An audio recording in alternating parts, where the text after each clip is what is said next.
같이 선포하십니다. 주여 감사합니다. 주여 고맙습니다.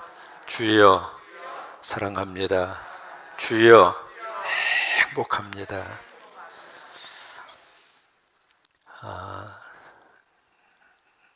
욥기 속에 드디어 여호와 하나님이 등장을 하십니다.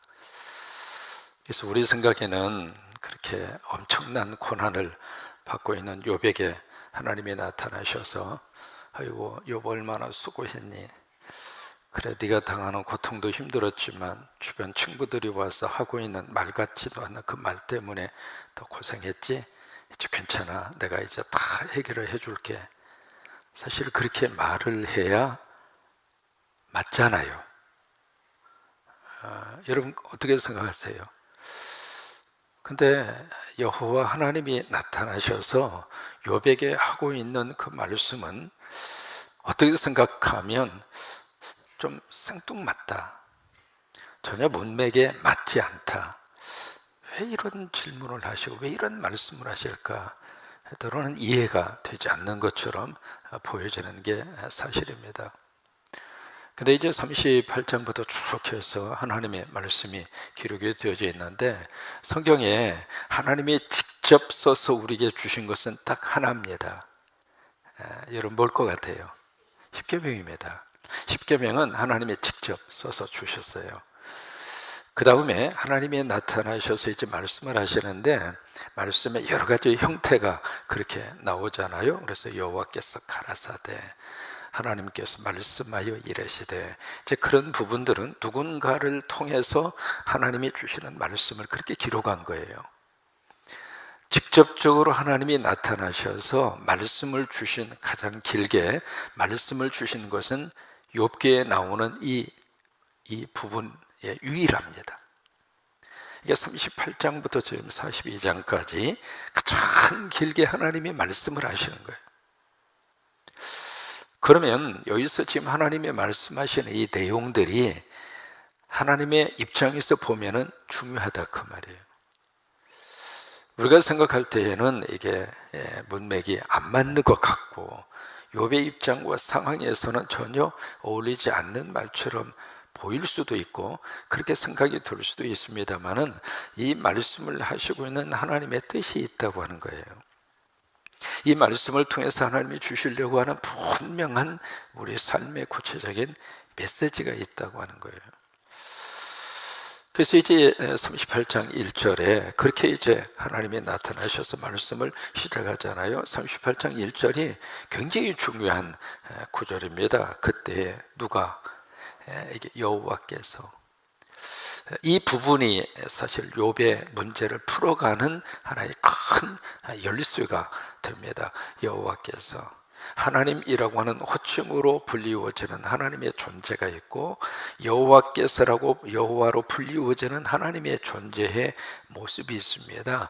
하나님이라고 하는 말로 우리가 호칭을 할 때에는 사실 우리하고는 좀 간격이 벌어진 것처럼 느껴집니다. 전능하신 분, 그 다음에 전지하신 분, 저 높은 곳에 계시는 초월적인 하나님, 이제 그런 존재로 느껴지는 부분이 하나님이라고 하는 단어의 뜻이거든요. 그런데 여호와라고 하는 말로 우리가 하나님을 부르실 때에는 그 하나님이 나와 함께 하시고 내 안에 들어와 계시고 구체적으로 나의 아버지가 되시고, 그 여호와라고 하는 그 단어는 우리 삶하고 매일매일 하루하루 살면서 우리하고 아주 밀접한 관계성 속에서 존재하는 그분이 여호와입니다. 그러니까 여기 욥에게 나타나셨을 때에 하나님은 나는 멀리 있는 존재로서 너를 바라보는 것이 아니라 너와 함께하고, 다시 말해서 욥이 지금 갑자기 큰 고난을 당했잖아요. 그 고난 속에서 울고 있을 때 사실 하나님도 같이 울고 계셨다 이 말이에요. 욥이 이 고난 속에서 어쩔 줄 몰라 하면서 이것을 도대체 내가 이걸 받아들여야 될까? 이걸로 내가 어떻게 해석을 해야 될까? 그러면서 잠 못 이루고 막 고민하고 있을 때 여호와는 욥과 같이 잠 못 이루고 고민하고 갈등하고, 이제 그 모습으로 지금 욥에게 나타나시는 것이거든요. 그래서 폭풍우 가운데 나타나셔서 욥에게 말씀을 하시는데 그 말씀의 내용이 쭉 이어지고 있거든요. 세 가지의 질문을 합니다. 세 가지의 질문이 뭐냐면 욥, 너 아니? 그 얘기예요. 그 질문이에요. 그 다음에 두 번째의 질문은 욥, 네가 할 수 있어? 세 번째의 질문은 욥, 네가 했니? 그 세 가지 질문입니다. 너 아니? 네가 할 수 있니? 네가 했었니? 세 가지 질문. 그 질문 앞에 욥은 어떤 반응을 보일까? 이 질문을 지금 하나님이 여호와께서 나에게 했다고 딱 생각을 해봐요. 지금 큰 고통이 있습니다. 사실 욥기를 읽으면서요, 욥이 당하는 고통하고 우리가 고통하고 걱정거리하고는 어떻게 비교할 수 있을까요? 사실 단순 비교하기에는 우리가 당하는 걱정과 고난은 욥이 당하는 것과 비교해 보면 사실 미안할 정도로 그렇게 미안해요. 그렇게 큰 건 아닙니다. 본인이 생각했을 때에는 내가 당하고 있는 고통이 너무 크죠. 내 문제니까. 내 가정 일이고 내 자식이 문제고 그러다 보니까 나에게 있어서는 그 고통과 고난이 크게 느껴지는 것은 사실이에요. 그러나 그 고난의 종류와 고난의 무게와 욥이 당하고 있는 종류와 고난의 무게를 딱 꺼내놓고 보면 사실 욥기를 읽으면서 우리 스스로가 내 건 별거 아니네, 그 마음이 들까요, 안 들까요? 아무리 큰 고통 속에서 고난을 겪는다 할지라도 욥과 딱 이렇게 견주어서 보면 그래도 나는 견딜만 하네, 그 생각이 드는 게 사실이죠. 그러니까 욥처럼 이런 고난을 당하는 케이스가 그렇게 많지 않다 그 말이에요.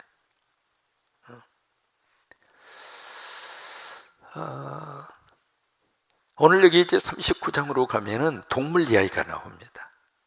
동물 이야기가 나오는데 38장에서 세 가지 질문을 던졌다고 그랬잖아요.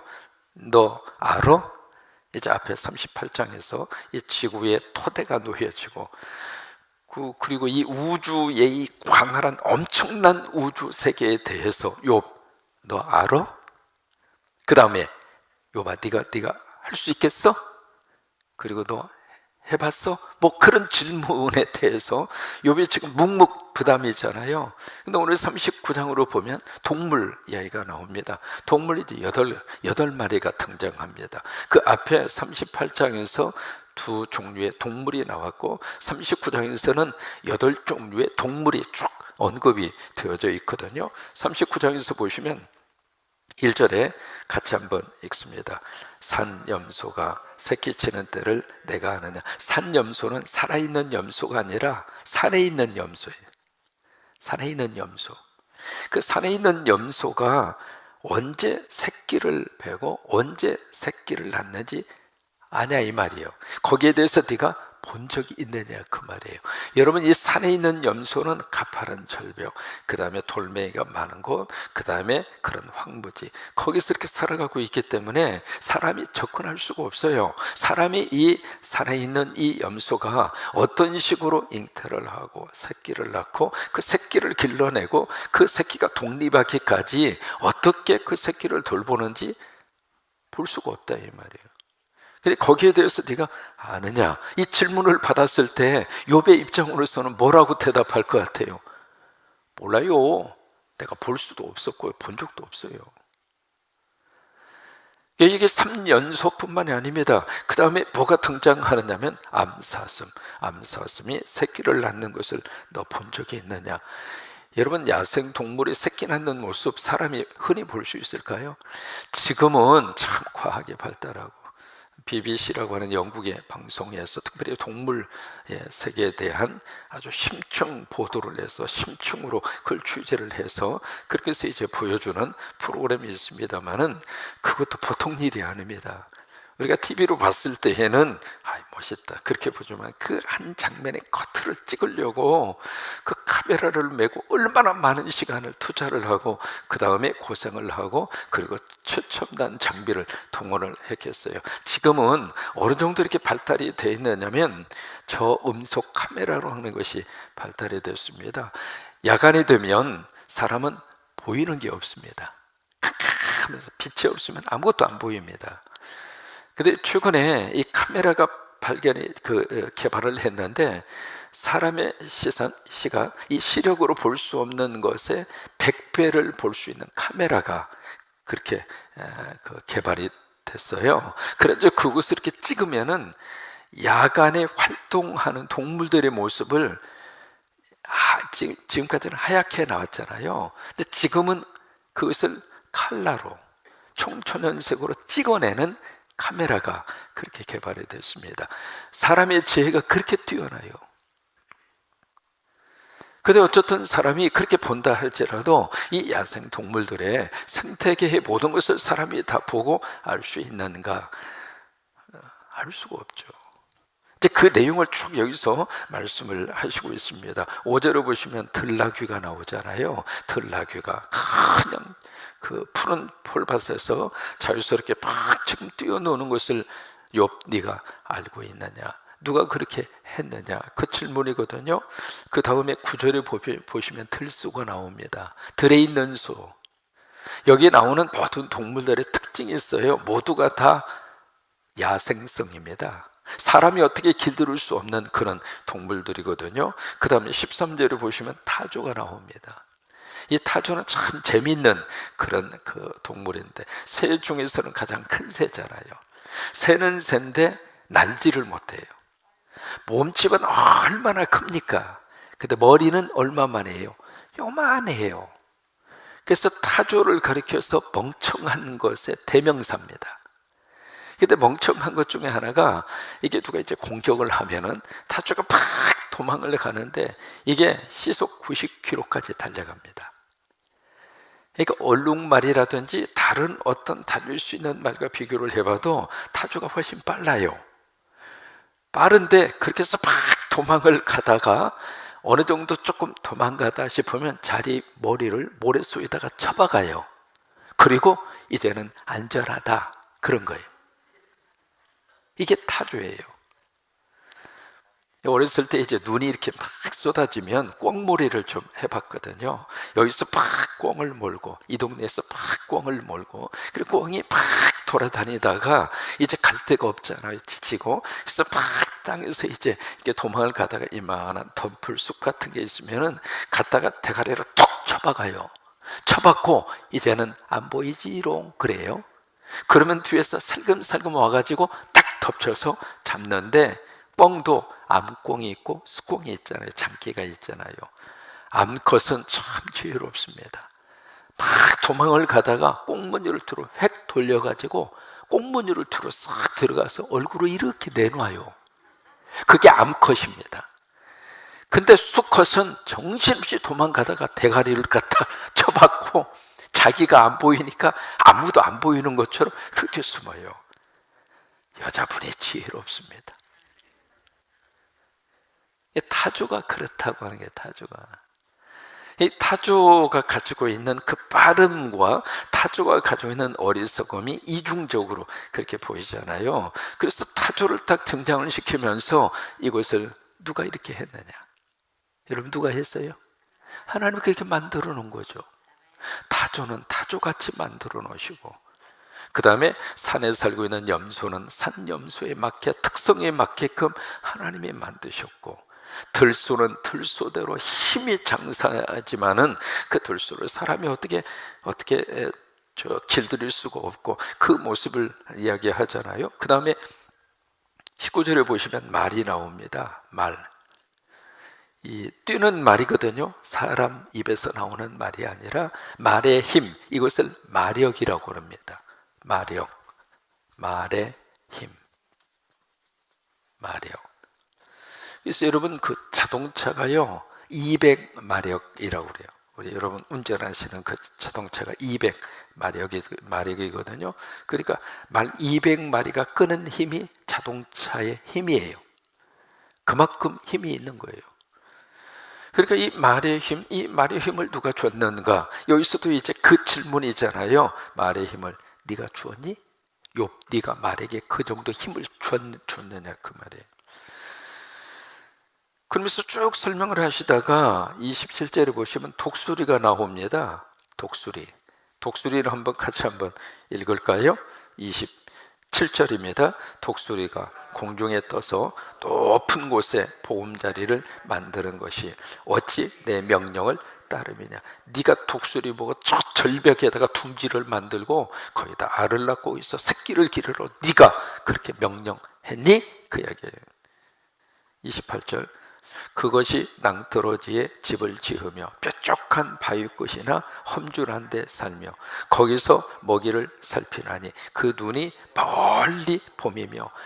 여러분 이 독수리의 시력이 어느 정도나 될 것 같아요? 타조 같은 경우에 있어서는 머리가 이렇게 목이 이렇게 길잖아요. 대가리는 요만하지만 그지만 이 타조의 시력이 직선거리로 20km까지 본답니다. 보통이 아닙니다. 여러분 눈 아무리 좋아도 얼마나 볼 수 있을 것 같아요? 그러니까 타조는 직선거리로 20km까지 이렇게 봐요. 근데 이 독수리는요, 이 상공에 2000m까지 올라가서도 저 밑에 기어다니는 조그마한 쥐를 봐요.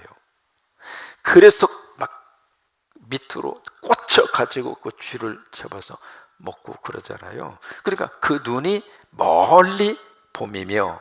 30절 그 새끼들도 피를 빨아니 시체가 있는 곳에는 독수리가 있느니라.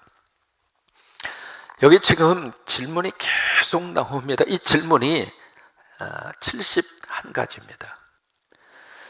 이 질문을 받아들였을 때 우리는 어떤 답안지를 제출할 수 있을까? 여러분 같으면 이 하나님이 마치 이제 속사포처럼 막 이 질문을 막 던지고 있는데 이 질문을 딱 받고 우리가 제출할 수 있는 답안지가 뭐가 있을까요?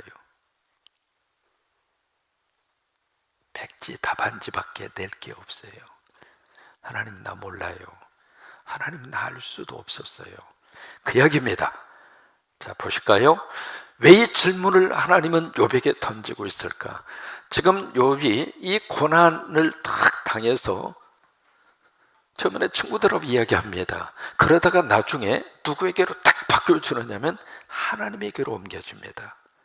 그러면서 어떤 마음이 욥의 마음속에 있느냐면 하나님 내 나름대로 예수 믿고 나름대로 새벽 기도하고 나름대로 신앙생활하고 하나님 내가 나름대로 지금까지 해왔는데 왜 우리 가정에 이런 일을 허락하십니까? 하나님 그래도 열심히 선하게 착하게 그렇게 살려고 했는데 내 자식한테 왜 이런 문제가 벌어져야 합니까? 하나님 뭐가 문제가 있는 거 아닙니까? 하나님이 지금 하시고 있는 이 일 자체가 지금 공정한 것입니까? 하나님이라면 내 삶 속에 이런 일을 허락하시면 안 되죠. 하나님 지금 하시고 있는 이 일이 공정한 것입니까? 그게 지금 욥이 가지고 있는 이 고난 속에서 던지고 있는 그런 질문입니다. 그런데 욥만 그런 질문을 던지는 것이 아니라 우리도 똑같이 그 질문을 던집니다. 작은 일이든 큰 일이든. 하나님 신앙생활 하루라고 했는데 왜 이런 우환이 찾아와야 됩니까? 왜 내 삶 속에 이런 엄청난 일이 벌어져야 합니까? 하나님 이럴 수는 없죠. 왜 내 인생 가운데 태클을 거십니까? 그 질문과 그 생각이 우리 속에 다 있다 이 말이에요. 인정하십니까? 그래서 그 질문을 막 던지는 이 하나님이 하시는 그 일에 대해서 하나님 이 일은 하나님 잘못한 것입니다. 하나님 지금 뭔가 지금 이 하시고 있는 일 자체를 내가 인정할 수도 없고 받아들일 수도 없고, 그게 이제 욥이 가지고 있는 질문이라 그 말이에요. 그 질문에 대해서 하나님이 그래 욥, 네가 내가 하는 일에 대해서 태클을 걸고 있는데, 오케이, 내가 한 일에 대해서 네가 얼마나 알고 있니? 그 이야기예요. 여러분, 하나님이 하시는 그 일을 사람이 얼마나 알 수 있을까요? 그러니까 욥을 근본적으로 지금 욥이 던지고 있는 질문과 욥이 가지고 있는 삶의 고민과 갈등의 근본적 질문을 하나님이 던지는 거예요. 그런데 그 질문에 대해서 우리가 대답할 수 있는 것은, 하나님, 나 하나도 모르겠어요. 내가 하는 일을 모르면서 너는 네 인생 가운데 다가온 작은 고난과 문제 때문에 나를 그렇게 의심하고, 나를 그렇게 뒤흔들고, 나를 그렇게 불신할 수 있겠냐, 그 말이에요. 여러분, 이해가 되셨습니까? 그래서 이 질문을 계속 던지고 있는 겁니다. 우리는 모릅니다. 하나님이 어떻게 내 삶을 이끌어 가실까? 하나님이 내 인생 가운데 어떻게 역사를 하실까? 지금 내가 받아들일 수 있는 일, 아니 인정하고 싶지 않는 그 일이 내 삶 속에 주어진 그 문제 속에서 왜 이 문제가 내 인생 가운데, 우리 가정에, 우리 자녀들에게 왔는지 모를 수도 있습니다. 아니, 모르는 일이 더 많습니다. 그렇다고 하나님이 하나님이기를 포기했는가? 그건 아니라고 하는 거예요. 나는 몰라도 하나님은 아십니다. 나는 이해할 수 없어도, 아니 이해하기 싫어도 하나님은 이해가 되든 안 되든 하나님의 섭리와 하나님의 뜻에 따라서 하나님이 내 인생을 이끌어 주십니다. 그러니까 욥에게 그렇게 말씀을 하시는 거예요. 너 얼마나 힘들었니? 그래, 이 고난 문제 빨리 끝날 거야. 그거보다도 더 근본적으로 이 욥에게 하나님이 어떤 분인가, 그리고 하나님을 믿는 사람이 어떻게 믿음을 가지고 살아야 할 것인가. 그래서 욥기를 시작을 하면서 여기 같이 한번 읽어보실까요? 시작. 무엇을 믿고 있는가.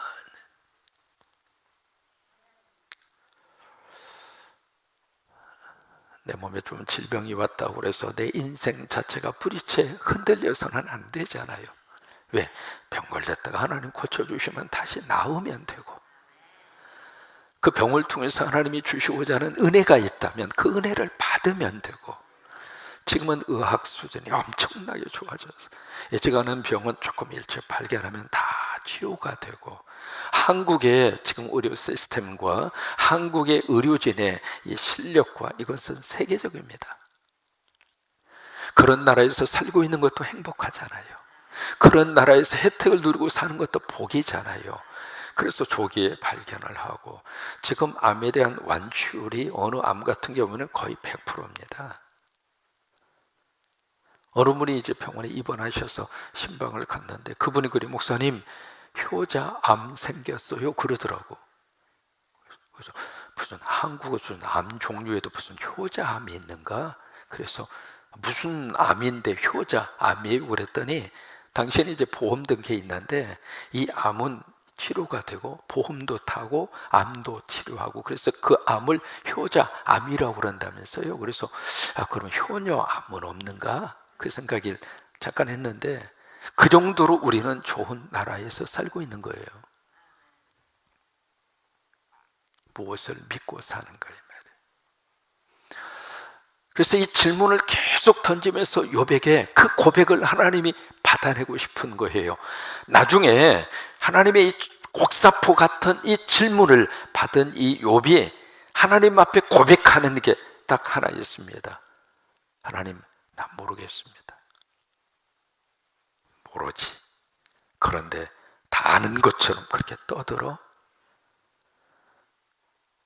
이 몇 가지도 모르면서, 이 내가 던지고 있는 질문에 대해서 답을 알고 있지도 않으면서 마치 네가 모든 것을 다 알고 있는 것처럼 그렇게 함부로 내 입에서 입을 열고 네가 그렇게 말할 수 있어. 그래서 38장에서 무지한 말이라고 하는 말을 앞에서 쓴 거예요.